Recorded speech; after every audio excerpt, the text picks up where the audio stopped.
It is the voice of Indiana County, WCCS 101.1 FM, AM 1160, and WCCSradio.com. And Jessica Walker is with us this morning. She is the new director of the Indiana County Veterans Affairs Office. Our conversation this morning brought to you by Marcus & Mack, voted best personal injury law firm in the Best of Indiana County contest. Marcus & Mack, a law firm representing injured people. You all settled in yet?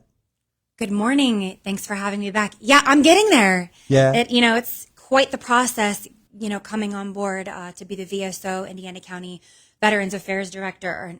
Not to mention there's tons and tons of online training, accreditation. Yeah. I just recently did a federal background investigation as well as fingerprinting. So it has been quite the process. Now, Yes, when sir. you say that, you had to undergo those procedures? That is correct. Yeah. Yes, in order to serve, just to make sure everything's good and clear. And Even though you're military? Even though I know, super funny. I just completed another investigation for my military job. I had to do another background investigation just for this position. So Wow. yeah, Wow. very crazy. That is. Yeah. It's pretty amazing. Yeah, But awesome. it's I'm sure appreciated by everybody who's involved because you got to know who you're working with. That's exactly right. Yeah, and Amelia and I are digging deep. We're still continuing to serve our Indiana County veterans, and I have to give a shout out to Al if he's listening, Al Lockhard.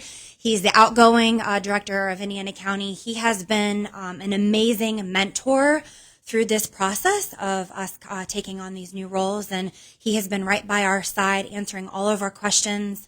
And so thank you, Al. And thank you for your 5 years of service, your unwavering dedication, support, and service to the Indiana County veterans. You're going to be truly missed. And I joked a couple weeks ago with him. I asked him how many phone of friends I'm going to get when he moves out to Colorado. And he told me zero, but I have a feeling that he's going to pick up that call anytime that I call for him. So He will. Yes, sir. Well, as I was saying to you, Brenda Stormer was there for 1,000 years before then. Yeah. And then Al has been there for 5 years. Those are That's resources you can't afford to just let go. I mean, those are folks that know their stuff. And so Al, knowing what he knows, I'm sure has been a great resource for you. Yeah, absolutely. I think the longer you're there, the more things you know and the more continuity in the relationships that you build. And so, my in-process thing, when I went through the interview process, they asked me, how long am I going to be able to provide them as in this position? And because they wanted to make sure that it wasn't someone for 6 months, it wasn't someone for just a year. And the commissioners and Al and everyone, that have invested in that position wanted to make sure that someone was going to be there long term. I'm sure continuity in that particular position is really important Yeah, because absolutely. vets rely on that office. Absolutely. And they rely on the fact that they know you and they can learn to trust you. Yeah, absolutely. And it's funny, we have the folks that we see often, but we continually each week, even each day, get new walk-ins and new calls of veterans and family members asking what are their benefits, what are they entitled to. And it's amazing that we continue to have people coming in, and that's what we want. We want to educate all the veterans, all the family members of Indiana County. So there still are people out there that don't know what they're entitled to. Sure. And so we do encourage them to come by our office and then also give us a call. We can get them on the schedule to let them know what they're entitled to. Al said that often, and Diane Overman with the Veterans Providers Group, that's been a theme, a constant theme. Absolutely. Is veterans really don't know exactly what's out there. It changes, number one. It does. Every time it seems a new budget cycle comes around in Washington, D.C., then things get all shifted around. New things come in, old things go away. So those you have to stay on top of things like that. Absolutely. And it's also based off of service. There's peacetime benefits, wartime benefits, benefits for the family. There's education benefits for the dependents. And so it's a lot. It's a lot. Yeah. In your short time on the job, have there been surprises, things that you didn't expect were as emphasized as they are, or just areas that you really weren't aware are such fall under your purview? I don't think it's just surprises as much. It's just learning all of the individual situations and benefits for each individual service member or family, because nothing is the same.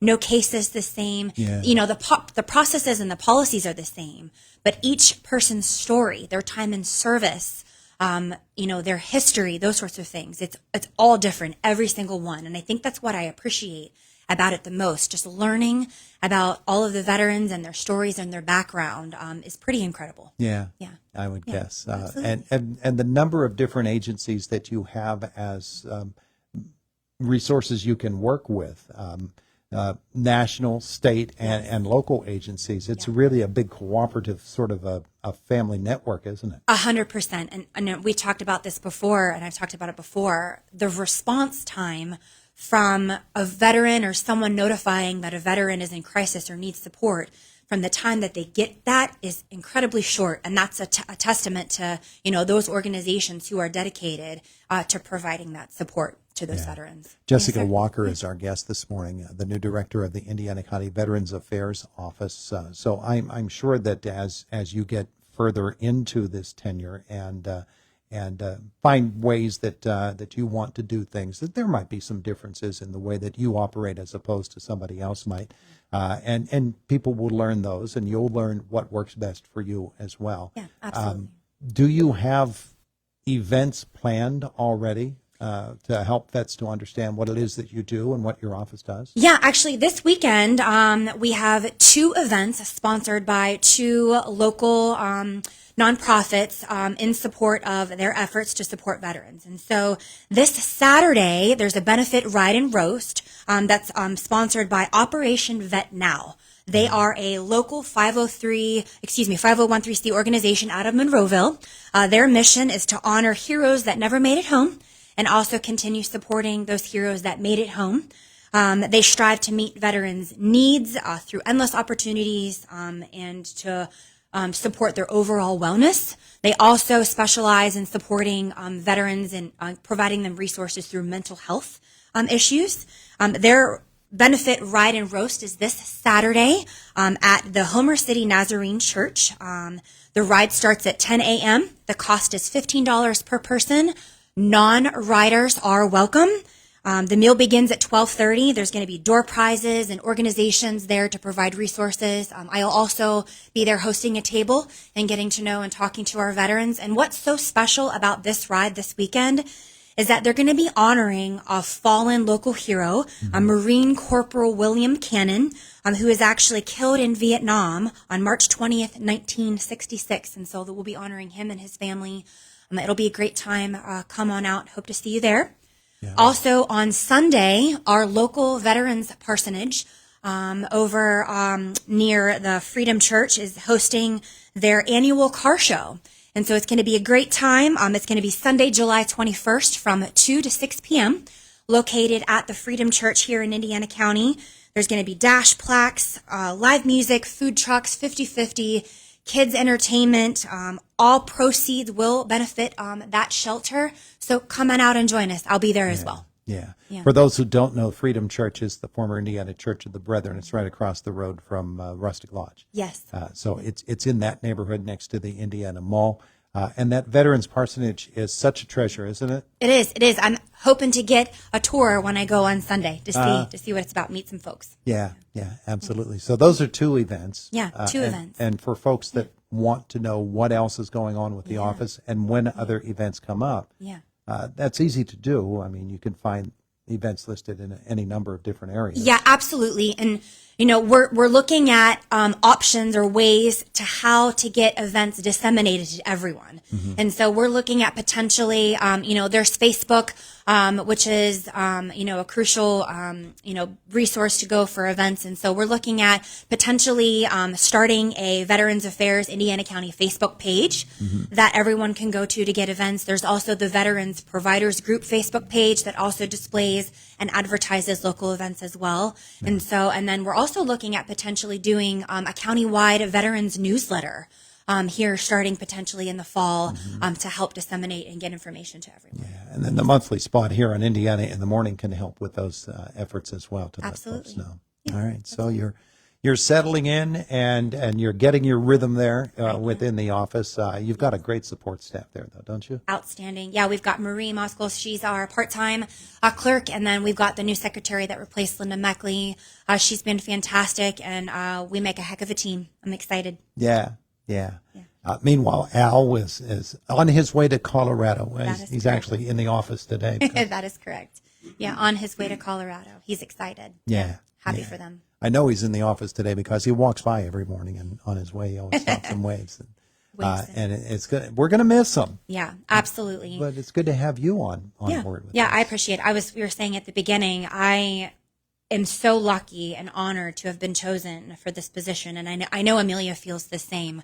You know, our background as veterans, we are still passionate about supporting each other, supporting veterans, learning, absorbing, and just doing everything to the best of our ability. Do you find that most veterans know you're even there? Yes and no. As I mentioned previously, I think that maybe is probably the one thing that does surprise me, that there are people that don't know that we are there or a resource, or they hear it from a friend that says, hey, you know, I heard from, that you're there to help. And so I think that's probably the most surprising thing, that they don't know that. And most counties do have a VSO in Indiana County, as a resource. And so Yeah. we are lucky to have that position. Yeah, yeah. There are a lot of counties that don't have a Department of Veterans Affairs office, and so getting one here in Indiana County and doing the work that you do, and IUP is such a great resource for you as well. Yeah, absolutely. Again, that relationship with Corey Shea and everybody over there Yeah, definitely. helps folks to know that you're there, that you can help them. Yep. Get the word out. She is Jessica Walker, and she's now ensconced at the Indiana County Department of Veterans Affairs. Good to have you back with us this morning. Thank and you. Come back anytime. Appreciate it. Thanks for having me. It is the voice of Indiana County. It's WCCS 101.1 FM, AM 1160, and WCCSradio.com. Fox News is next at the top of the hour, and then it is Josh Widdison with us from our WCCS newsroom.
75 in Indiana. Good morning. I'm Josh Whittison on WCCS 101.1 FM, AM 1160, WCCSradio.com, 902 on this 17th day of July 2024.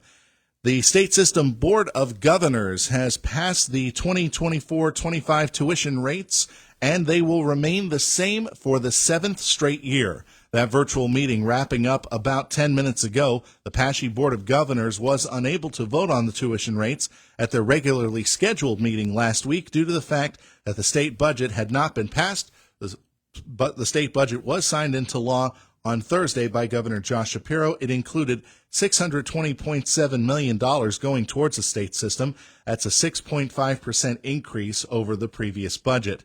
Tuition remains for state system students at $7,716 a year for the seventh consecutive year. More on this story coming up later on our website, WCCSradio.com, and in later news broadcasts. WCCS News Time 9:03. News brought to you by Indiana Regional Medical Center. Better health, better life.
WCCS News Time is 9:04. Motion hearings are on the schedule today for Indiana County's Court of Common Pleas, including one for a woman accused of suffocating her infant child. 22-year-old Patricia Ann Hollenbaugh of Indiana is charged with criminal homicide, possession of an instrument of crime, child endangerment, and strangulation. The charges stemmed from an investigation on January 6 of this year. Police said she initially called 911 to report that her child had stopped breathing, and she claimed the child was hanging from his crib with his face in the mattress. She later recanted the story to police, saying that she had smothered the child. The motion on the table is an omnibus pretrial motion for relief. A criminal call hearing is set for August 2nd. During Blairsville's Borough Council meeting last night, Mayor Ronald Ivanko expressed concern that people were not getting proper permits for home construction projects. Ivanko said during the meeting that he is seeing projects like roofing going on for just one day, and they do not have the permits posted. He said having those permits is very important.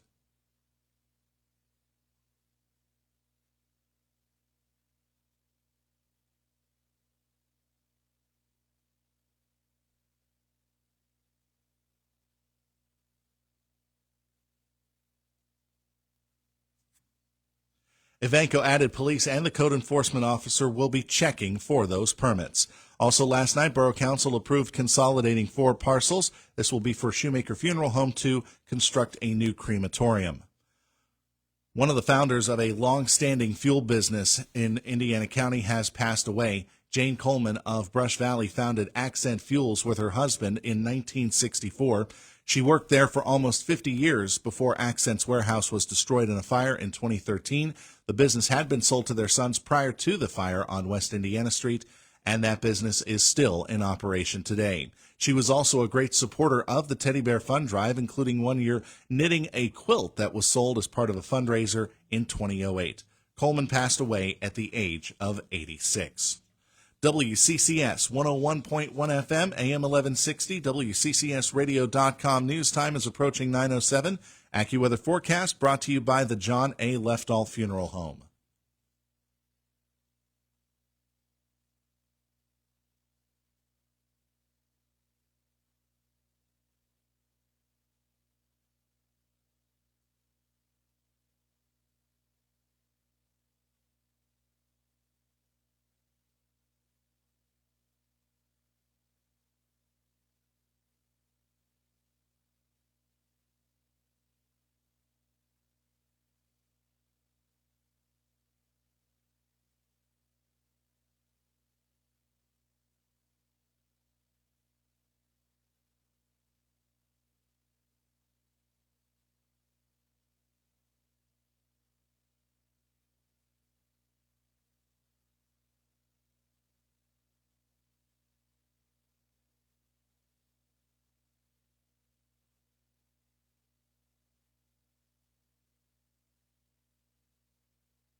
75 in Indiana. In our news at the bottom of the hour, state police are investigating an incident that occurred near the Regency Mall complex last night.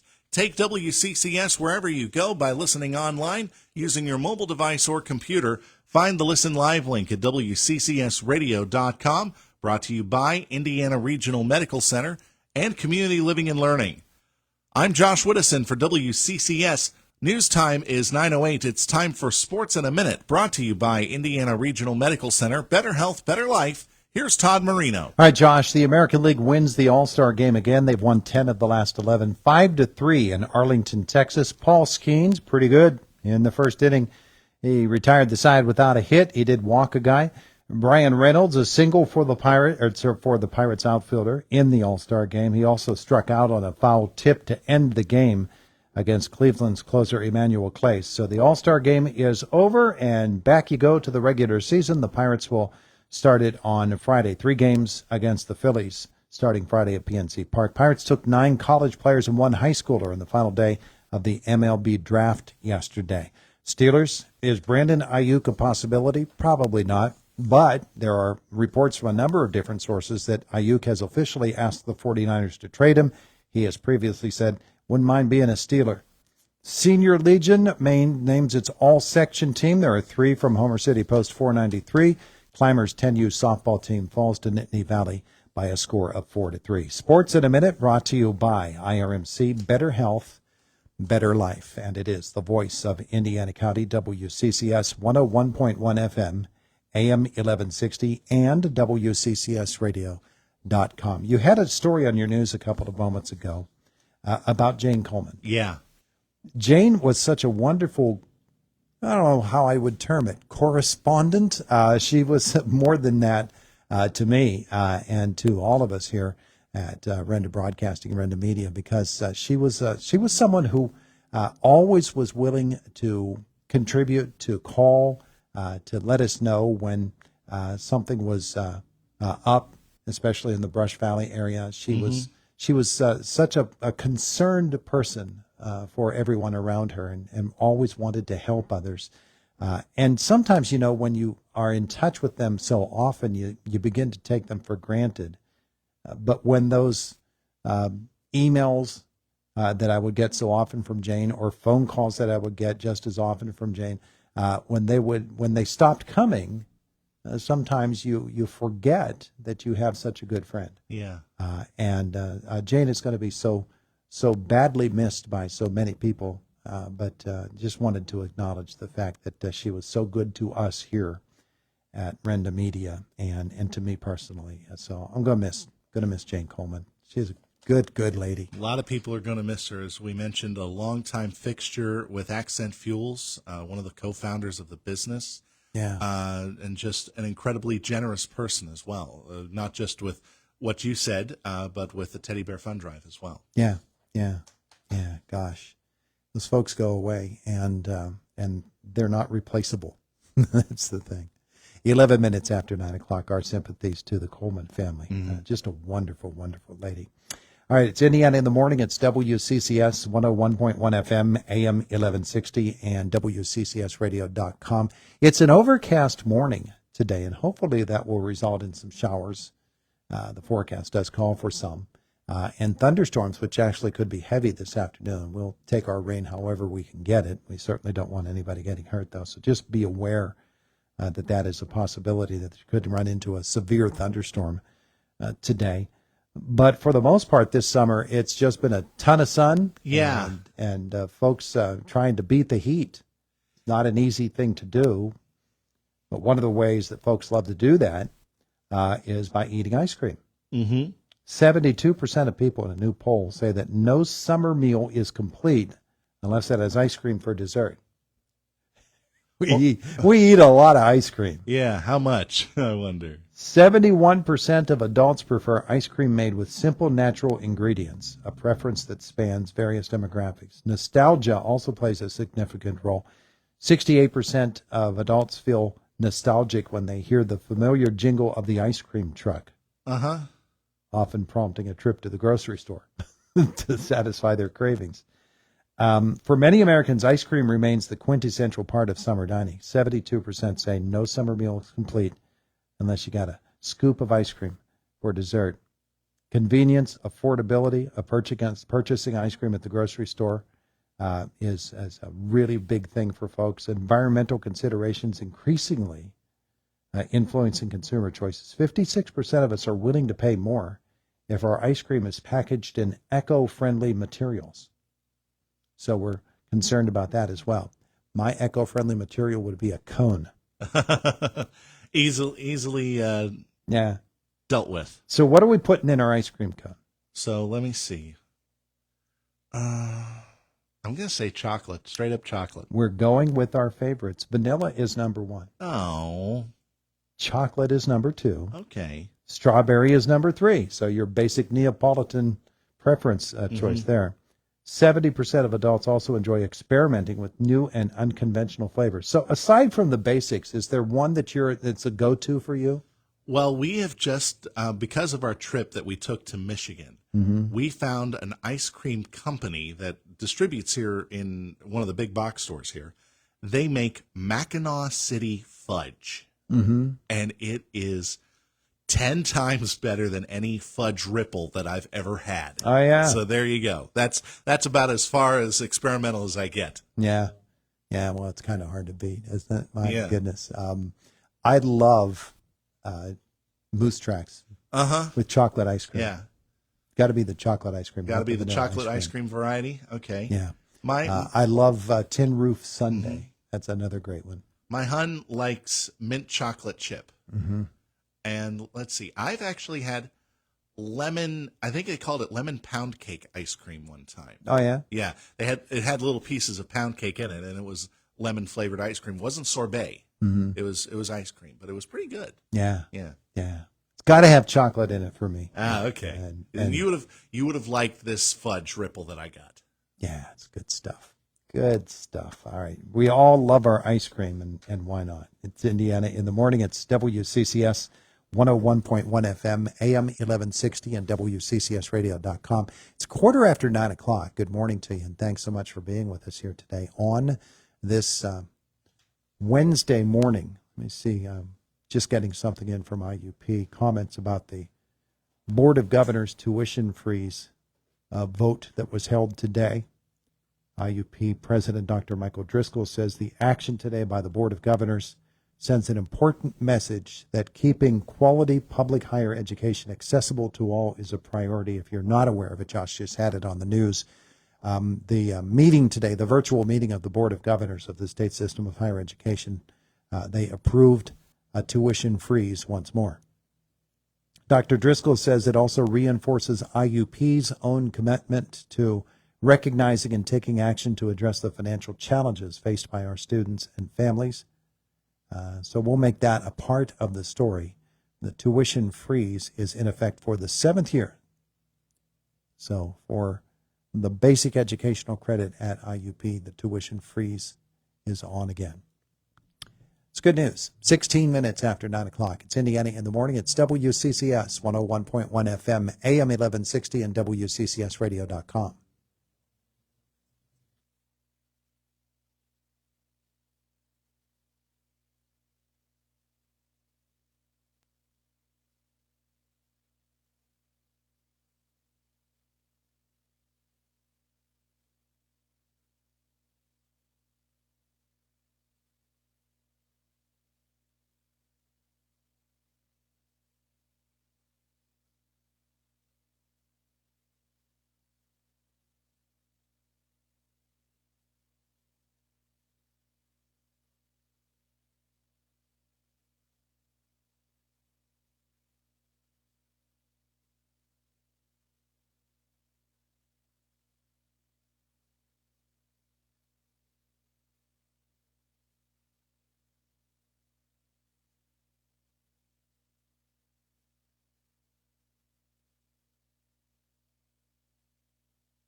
18 after 9 o'clock. It's Indiana in the Morning on WCCS. I want to get to our Money Matters report with Aaron Real in just a moment. But first, Hillary Barsky is going to save us some money today.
All right, Aaron, thank you so much. It's Indiana in the Morning, and it's WCCS 101.1 FM, AM 1160, and WCCSradio.com. Good morning to you. Other consumer and business news. This one has to do with jobs, and maybe jobs that not a lot of people have. Maybe these are fields you might want to consider. People talk about the most common jobs in America, the industries that are the most in demand, what pays the most. Now there's a list of the least common jobs in America, along with the number of people who work in those jobs and the average salaries as well. So check it out. Wood pattern makers, number one on the list.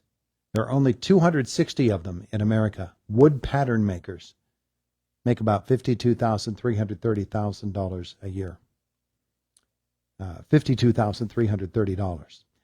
Clock and timer precision technicians. There are 400 of those working in America right now. They make $52,840. Farm labor contractors, 460 of those working in America, $51,400.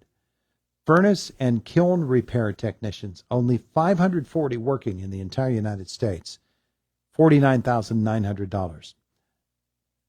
Prosthodontists. That's not an easy thing to say. Prosthodontist. There are 570 prosthodontists in America. They make about $240,750 a year. It's a big salary, and there's a reason for that. A prosthodontist is a dentist who specializes in treating complex dental and facial matters. Wood model makers, 590 of those working, $52,510. Private cooks, 740 of those working in America, $49,790. 940 dredge operators make $53,700. They remove sand and gravel and stuff to excavate and maintain navigable channels in waterways. Would seem to be a big market for that. Industrial psychologists. Those are psychologists who focus on dynamics in the workplace. There are 1,030 of those working in the United States, $154,380 a year. And then finally, on the list of the 10 least common jobs in America, there are 1,180 pediatric surgeons working in America. Make about $449,320 a year, but there are only 1,100 of them working. I would think pediatric surgeons would be a field that has a lot of need. All right, it's Indiana in the Morning. It's WCCS. There you go. If you want to figure out your next educational track, want to target yourself toward one of those jobs. Those lower paying jobs, probably not a whole lot of people after those ones. 24 and a half after 9 o'clock, almost 25 after. It is Indiana in the Morning. It's WCCS 101.1 FM, AM 1160, WCCSradio.com. Jake in the newsroom, he's coming up. We'll take a look at sports, and we'll see what else we get into in our next half hour. It's Indiana in the Morning. CBS Boomer Sports, brought to you by S&T Bank, People Forward Banking.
74 degrees in Indiana. Good morning. I'm Jake Slobodnik on WCCS 101.1 FM, AM 1160, and WCCSradio.com.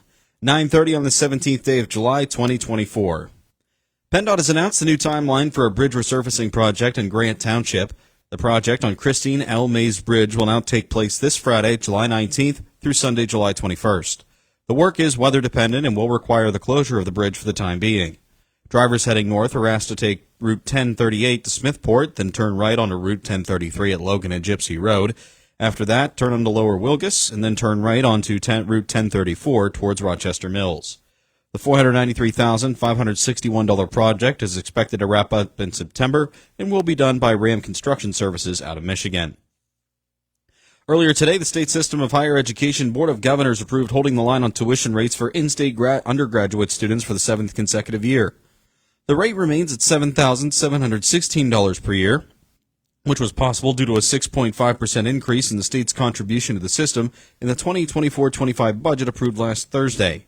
PASHE Board of Governors Chairwoman Cynthia Shapira said that this continues a trend of increases over the last 5 years, and Board Vice Chair and IEP Council of Trustees Chair Sam Smith said that the state system was ahead of the curve with the public discussion on tuition prices, but it was still a big risk. You can hear their comments inside this story at WCCSradio.com. In his own statement, IEP President Dr. Michael Driscoll said the move to freeze tuition rates sent, quote, an important message that keeping quality public higher education accessible to all is a priority. And it also, quote, reinforces IEP's own commitment to recognizing and taking action to address the financial challenges faced by our students and families. PASHE said in a statement that had tuition kept up with rising inflation since the freeze started in 2018, the tuition rate would be 25% higher. One of the founders of a long-standing fuel sales business has passed away. Jane Coleman of Brush Valley founded Accent Fuels with her husband in 1964. She worked there for almost 50 years before Accent's warehouse was destroyed by a fire in 2013. The business had been sold to their sons prior to the fire on West Indiana Street, and the business is still in operation today. She was also a great supporter of Renda Media's Teddy Bear Fund Drive, including knitting a quilt that was sold as a fundraiser in 2008. Coleman passed away at the age of 86. WCCS 101.1 FM, AM 1160, WCCSradio.com news time approaching 9:33. The news brought to you by the John A. Leftall Funeral Home.